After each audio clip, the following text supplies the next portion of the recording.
Welcome back. This video is going to look at job analysis and job design. So once the human resources have been planned, we've decided how many people we need, in what areas and when we need them. We need to then decide, all right, what's the actual job? What does the job entail? And who is the best person to actually fit that job? So that's the next job, and that's where a job analysis or job design comes in. So first of all, if the job already exists, then we can analyse the current job to find out what that actual role entails.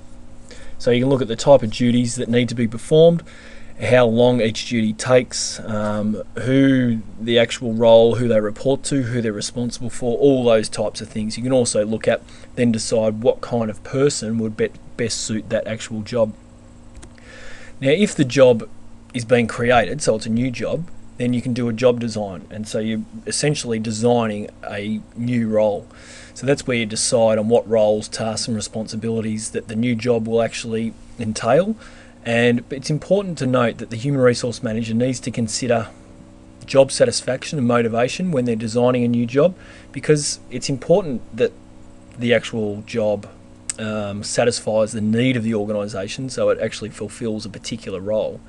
But it's also important that you want that person to actually have job satisfaction and be motivated. So it's important that you include, challenging and responsibility, challenging tasks, interesting tasks. So it's not just something that's boring day to day. So you want to try and make it as exciting as possible, if that is at all possible. Now, once you've done a job design or a job analysis, out of that actually comes two documents. And they are a job description and a job specification. So first of all, we're analysing designing what the actual job is, and out of that we come up with a job description and job specification, and we can use these two documents. I'll go into exactly what they are in a second, but we can use those two documents to then go and find the best person to fit that role. Okay? So first of all, a job description, that's a summary of the actual duties and tasks and responsibilities an employee will be performing in that job. So it's the actual day-to-day tasks, the type of roles that they'll be performing day-to-day. A job specification is a list of key qualifications, key skills and experience and knowledge that's required in order to be able to perform that job successfully. So they're very different. Job description, the actual tasks that will be performed. Job specification, the type of person in terms of qualifications, skills, experience and knowledge that will be required in order to perform those duties. Now, without those two documents, it's going to be very difficult to employ the correct person, because how do you know when you get into an interview, how do you know what to ask them, how do you know what to put in your advertisement for the job if you don't know what the actual job description is, if you don't know who you're actually looking for? It makes it very difficult. So it's in those two documents that come out of the job analysis or job design are very, very important in terms of hiring the correct person. So here's an example. Now, I'm not expecting you to be able to read all that, but this is just a photo taken of a job for an equities analyst, which is, they analyse stock on the stock market. And this was just taken from seek.com. So the roles there, it's got key responsibilities and the actual requirements, and we'll break this down a little bit. So let's zoom in. So here's the role and the key responsibilities. You can see here that there's a few responsibilities. Now, the responsibilities are essentially items from the job description. So the person advertising here is saying, well, these are the actual duties that the job entails. So let's just have a look at a couple.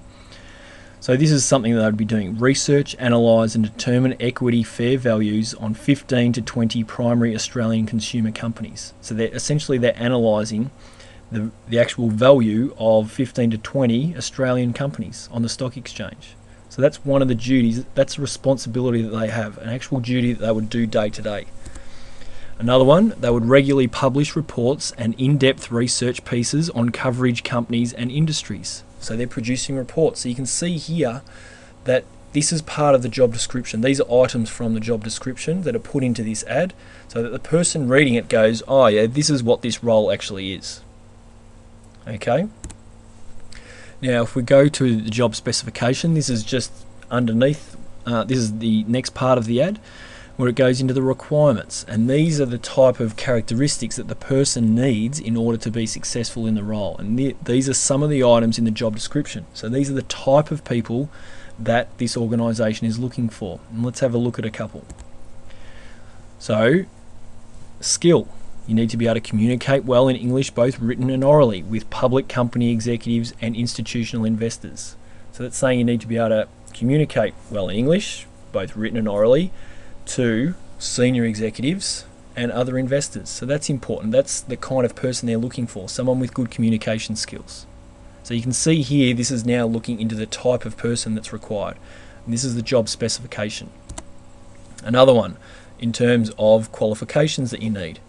Graduate degree and CFA designation preferred. So that is looking at the actual qualification that's required to do this job. Now let's look at some experience, at least 5 years of experience gained in an analyst position.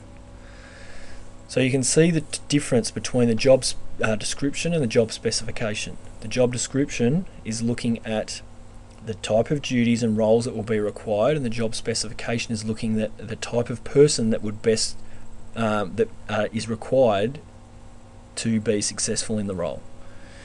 Alright, but they're both very important. Without those two things, how do you know what to write in these ads, and how do you know what to then look for when you're looking for the best person? So to recap, after deciding on what the human resource needs are, which is your first step, you then conduct a job analysis or job design, which is looking at the tasks, responsibilities, etc. of the job, or actually creating those tasks and responsibilities for a new job. Now, out of the job analysis and job design, you come up with two documents: the job description, which is what the actual job entails, so the duties, etc., the tasks, and the job specification, which is the type of person required to be successful in that job. Once you've got that information, you're then in a really strong position to be able to find the best person or persons, depending on how many people you need, to fulfill that particular role or different roles. So that's really important. So we've gone from planning human resource needs, deciding on how many employees we need, looking at job analysis and job design, so that by analysing that you come out with two documents, which is the job description and job specification. From that we can now try and hire the correct employees, and we'll go into that in the next video. For more videos, practice, SACS and more, go to teachingbubble.com.